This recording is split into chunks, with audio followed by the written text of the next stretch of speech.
ಪ್ರಣಾಮಗಳು ಮಾಡಿ. ನಾನು ಇಲ್ಲಿಯೇ ಹತ್ತಿರದ ವನದಲ್ಲಿ ವಾಸ ಮಾಡುತ್ತಿದ್ದೇನೆ.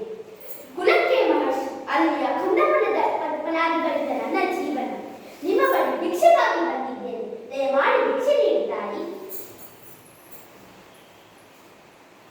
ಆಗಲಿ ಮಹರ್ಷಿಗಳೇ, ನೀವು ಹೇಳಿದಂತೆ ಆಗಲಿ. ಸರಿ, ಒಳಗೆ ನಡೆಯಿರಿ.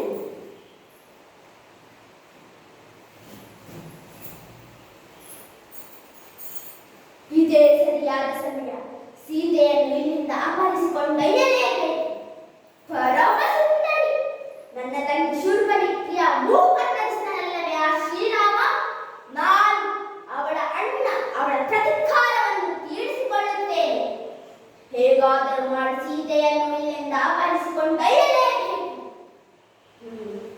ರಾಮನೂ ಇಲ್ಲ, ಲಕ್ಷ್ಮಣನೂ ಇಲ್ಲ.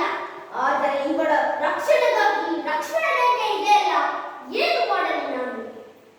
ಏನು ಮಾಡಲಿ? ಮೊದಲು ಇವಳಲ್ಲಿ ವಿಶ್ವಾಸ ಮೂಡಿಸುತ್ತೇನೆ. ಆನಂತರ ಇವಳು ತಾನಾಗಿಯೇ ರೇಖೆಯನ್ನು ದಾಟಿ ಬರುವಂತೆ ಮಾಡುತ್ತೇನೆ. ನನ್ನ ತಂಗಿಯ ಮೂಗು ಕತ್ತರಿಸಿದಾಗ ಅವಳು ರೋಧಿಸಿದಳೆ, ಹಾಗೆ ಶ್ರೀರಾಮನು ಸೀತೆಯ ವಿರಹದಿಂದ ರೋಧಿಸಬೇಕು. ಮೊದಲು ಇವಳನ್ನು ವಿಶ್ವಾಸ ಮೂಡಿಸುತ್ತೇನೆ. ಆನಂತರ ಇವಳನ್ನು ರೇಖೆಯನ್ನು ದಾಟುವಂತೆ ಮಾಡುತ್ತೇನೆ.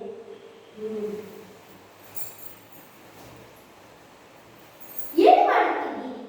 ಬನ್ನಿ ಒಳಗೆ. ಅಯ್ಯೋ, ಏನು ಮಾಡಲಿ ನಾನು? ಇವನ ಮಾತು ನಡವಳಿಕೆಯನ್ನು ಕಂಡರೆ ಸಜ್ಜನರಂತೆ ಕಾಣುತ್ತಾನೆ. ಇವನು ಕೋಪಗೊಳ್ಳುವ ಮುನ್ನ ಇವರಿಗೆ ಭಿಕ್ಷೆತನವನ್ನು ನೀಡುತ್ತೇನೆ. ಅದೇ ಸರಿ. ಗುರುದೇವ, ತೆಗೆದುಕೊಳ್ಳಿ ಭಿಕ್ಷೆಯನ್ನು.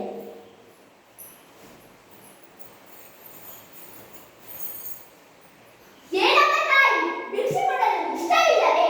ಇಷ್ಟವಿಲ್ಲಾದರೆ ಹೇಳು, ನಾನು ಹೊರಡುತ್ತೇನೆ. ನಿನ್ನ ಗಂಡ ಶ್ರೀರಾಮನಿದ್ದರೆ ನಾನು ಸೀದಾ ಒಳಕ್ಕೆ ನಡೆಯುತ್ತಿದ್ದೆ. ಅವನಿಗೆ ನನ್ನ ಮೇಲೆ ಪರಮ ಭಕ್ತಿ. ನೀನು ಅವಳ ಅರ್ಧಾಂಗಿನಿಯಾಗಿ ಇಷ್ಟೊಂದು ಅಸಡೆ ತೋರಿಸುತ್ತೀಯೆ. ನನಗೆ ಇಷ್ಟು ಅಸಡೆ ತೋರಿಸುವವರ ದಾನ ಬೇಕಾಗಿಲ್ಲ. ನಾನು ಈಗಲೇ ನೋಡುತ್ತೇನೆ. ಹಾಗೆ ಹೇಳಬೇಡಿ ಪೂಜ್ಯರೇ, ನಾನು ಅಲ್ಲೇ ಬಂದು ನಿಮಗೆ ಭಿಕ್ಷೆತನವನ್ನು ನೀಡುತ್ತೇನೆ. ಓ ಪ್ರಭು, ಇದೇನು ಸಂಕಟ? ಇಲ್ಲಿ ಪೂಜ್ಯರು, ಆದರೆ ಲಕ್ಷ್ಮಣನು ಹೇಳಿದ ಮಾತುಗಳು ನನಗೆ ಹಿಂದುತ್ತಾಗುತ್ತದೆ. ಏನು ಮಾಡಲಿ? ನನ್ನ ಎಡಗಳು ನರಗುತ್ತಿದೆ, ಕೈ ಕಾಲು ನಡಗುತ್ತಿದೆ, ಹೃದಯ ಧಪ ಧಪ ಎಂದು ಬಡಿದುಕೊಳ್ಳುತ್ತಿದೆ. ಏನು ಮಾಡಲಿ? ಓ ಮನಸ್ಸೆ, ನೀನೇ ಹೇಳಿ.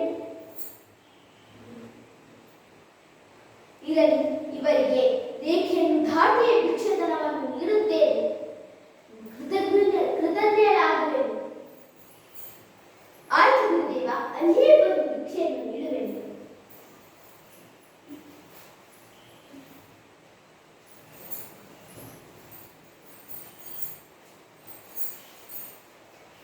ಹಾಗೆ ಬನ್ನಿ, ಈ ಜೋಡಿಗೆ ಹಾಕಿ. ಇದೇ ಸರಿಯಾದ ಸಮಯ. ರೊಟ್ಟಿ ತುಪ್ಪಕ್ಕೆ ಜಾರಿದಂತಿದೆ. ರಾಮನೂ ಇಲ್ಲ, ಸೀತೆಯೂ ಇಲ್ಲ, ಲಕ್ಷ್ಮಣನೂ ಇಲ್ಲ. ಇವಳನ್ನು ಇಲ್ಲಿಂದ ಅಪಹರಿಸಿಕೊಂಡೊಯ್ಯಲೇಬೇಕು. ನಾನು ಪುಷ್ಪಕ ವಿಮಾನವನ್ನು ಆ ಮರದ ಅಡಿಯಲ್ಲಿಟ್ಟು ಬಂದಿದ್ದೇನೆ. ಇದೇ ಸರಿಯಾದ ಸಮಯ. ಬಾ ಸೀತೆ, ಬಾ, ನನ್ನ ಮನೆಗೆ ಬಾ, ನನ್ನ ಹೃದಯಕ್ಕೆ ಬಾ, ನನ್ನ ಲಂಕೆಗೆ ಬಾ. ಬಾ, ನಿನ್ನ ಗಂಡ ಶ್ರೀರಾಮ ಮಾಯಾಜಿಗೆ ಸೋತು ಹೋಗಿದ್ದಾನೆ. ಅವಳ ತಮ್ಮ ಅವನನ್ನು ಹಿಂಬಾಲಿಸಿದ್ದಾನೆ. ಎಂತ ಮುತ್ತಾಳದವರು. ಬಾ ಸೀತೆ, ಬಾ. ಬೇಡ, ನನ್ನ ಕೈಯನ್ನು ಬಿಟ್ಟು ಬಿಡು.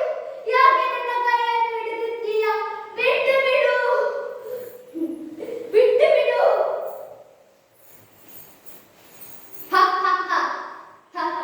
ಬಿಟ್ಟು ಬಿಡುವುದೇ?